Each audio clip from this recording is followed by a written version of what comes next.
enduro race prep for Grassroots hard enduro. And specifically what I'm going to talk about is cramping, how to stop cramping, and hydration and how to get the most out of that. So the problem I see for most riders in races is they've just got no plan with how to hydrate and how to tackle cramping. And once you've got cramping, once you are cramping, it's very hard to try and reverse that. It can be done, but it's always easier to prevent it in the first place. So what I'm going to go through in this video is exactly what to do to make sure your hydration strategy, your cramping strategy is on point. So you can go through our 4-step checklist to make sure that you are prepared before the race. So first thing is hydration, and that's just water. A lot of people don't focus on hydration and water until it's too late. And so once you're dehydrated and once you've got rid of a lot of water, you've been sweating a lot, the only way to be able to recover very quickly without losing performance is to rest.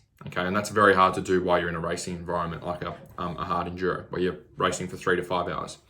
So hydration, you want to work on roughly 30 to 40 mils of water per day per kilo of body weight. So if you weigh 100 kilos, it's somewhere between 3 and 4 liters. Roughly a liter of that, if you're eating good quality food, not like a lot of processed stuff that comes out of packets, you'll get about a liter of water just out of the food you're eating. If you're eating shittier food, then maybe only half a liter. So you can take that into account as your daily water intake. So that's the first thing. That can obviously alter as well. So depending on weather and what you do for work. So if you're sitting in an air-conditioned office all day and don't really do too much, then it's probably more towards 3 liters if you're 100 kilos. If you are someone who's out like scaffolding, or you're a builder or you're a carpenter working out on the tools and it's 40 degrees outside and you're moving around a lot and you're sweating a lot, it's probably going to be 4 liters plus. So that's just a rough gauge to start with. So the most important thing when you're getting ready for hard enduro is make sure you're hydrated in the days leading up as well as on the day. So that's the first thing. Second thing is carbohydrates. So carbohydrates hold water. So the word hydrate is in the word carbohydrates. And the reason it's in there is because carbs hold onto water. So when carbs are stored in your muscle, they also store water as well, which helps to keep you hydrated. Now, what you can do to maximize your carbs is make sure the night before, with your food, with your meal, you get in some good quality complex carbs. So you need to have a good quality source of protein. So it could be steak, for example, or a piece of chicken. We need to have some fats, avocado, olives, nuts. And then you want to make sure you have some complex carbs. So a couple of handfuls of sweet potato, brown rice, quinoa can be a good start. Once you've done that, you want to repeat that same thing for breakfast. Might seem a bit strange having these foods for breakfast, but if you want to perform, then this is what we're going to do. We're going to go away from conventional pancakes for breakfast. So again, you could have a piece of steak, some sausages, some bacon, some natural fats. So avocado, olives, nuts. And then again, complex carbs roughly 4 hours before your race. 2 cupped handfuls, mashed potato, sweet potato, brown rice, quinoa. Then roughly half an hour before your race, then you want to have some simple carbs. So it could be like a carb gel, half a bottle of Powerade, piece of fruit, carb drink.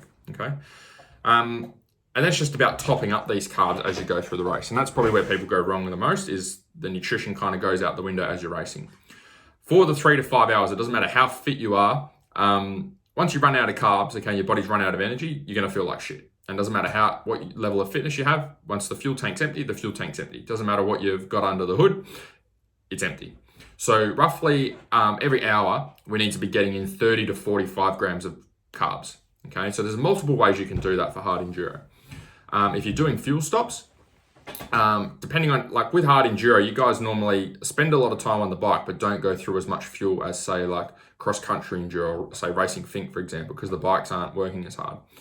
So what you can do is every hour, you can have a couple of carb gels, or the other option that you have is you can put some Powerade or a carb drink in your Camelback. And that way you can get your carbs in that way for the 3 to 5 hours and then top up when you have a fuel stop.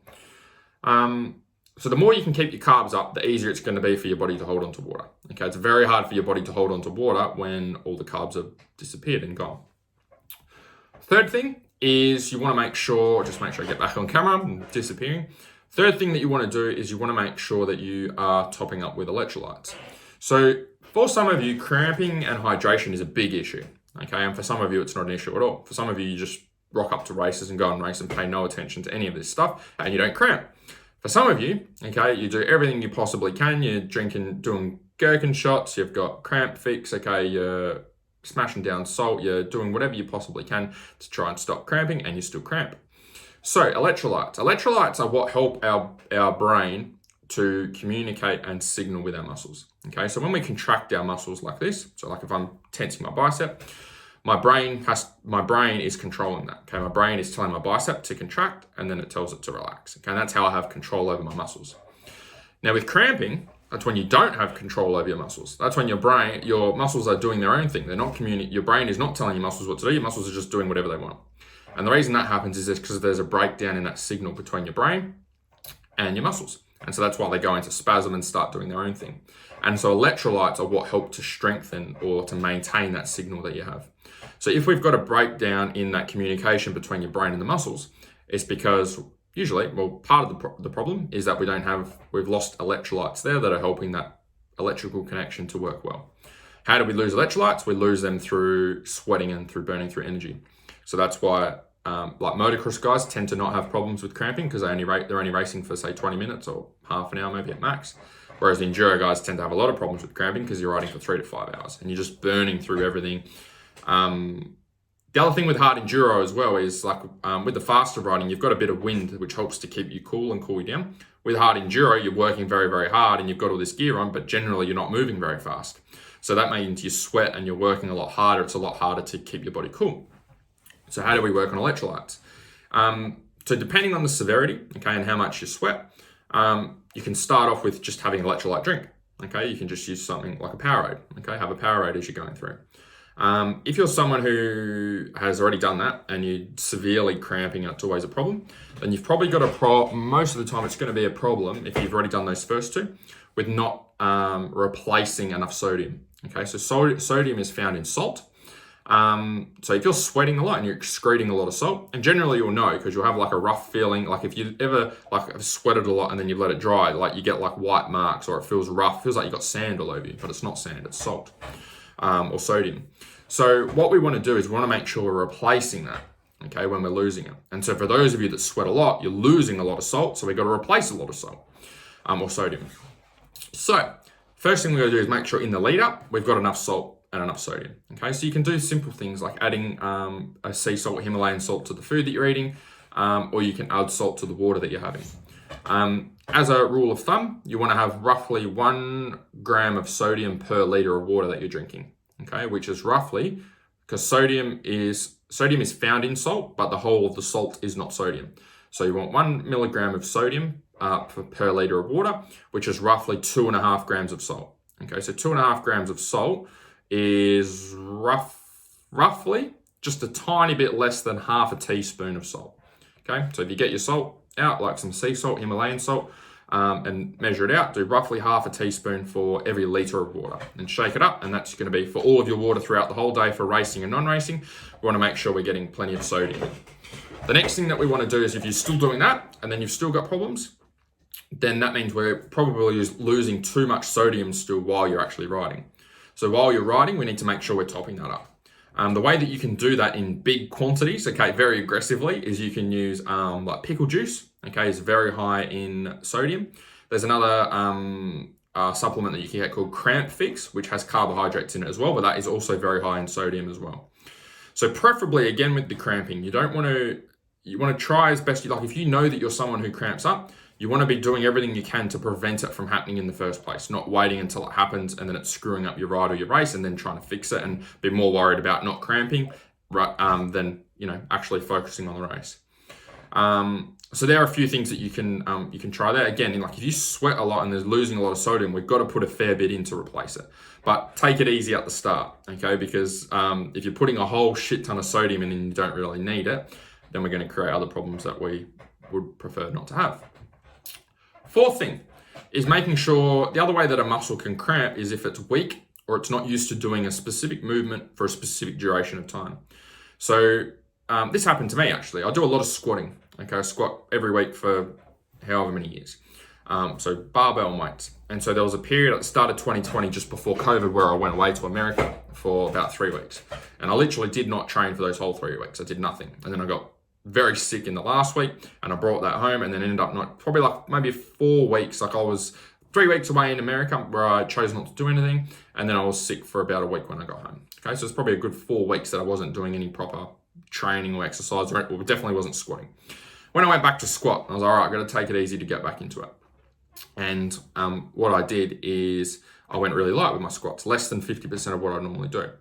And my legs were just cramping up. I'd stopped doing the squats because my quads were cramping up, my hamstrings were cramping up, everything just felt terrible and I just couldn't move. Even just then after that, just walking was an issue.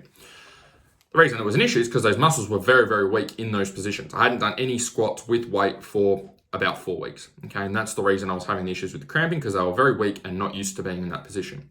It's the same for riding, right? If you don't do any, if you don't practice any of the riding or racing that you're doing with your practice, your body's going to find it hard to adapt. So like if you're never used to doing hill climbs and being in certain positions for hill climbs, and you never practice them and you go and do them for the first time, you're probably going to have problems because your body's not used to being in those positions. Especially more so if you're not doing any gym training and getting into those positions, it's going to be more and more of a problem for you.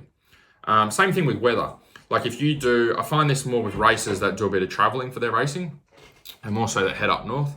Like if you've been doing a lot of practice with your racing, and you live like say in Victoria maybe where it's a bit colder, and then you go and do like a grassroots race up in Queensland, the weather you're training in say Melbourne is going to be very different to the weather you train in for somewhere in Queensland, okay, or more so northern Queensland, because you're going to be sweating a lot more. So you might not have a problem with cramping when you ride in Melbourne, and then you go and ride up north in Queensland and you do have problems. And the reason you have problems is because of the weather. You're sweating a lot more, you're losing a lot more.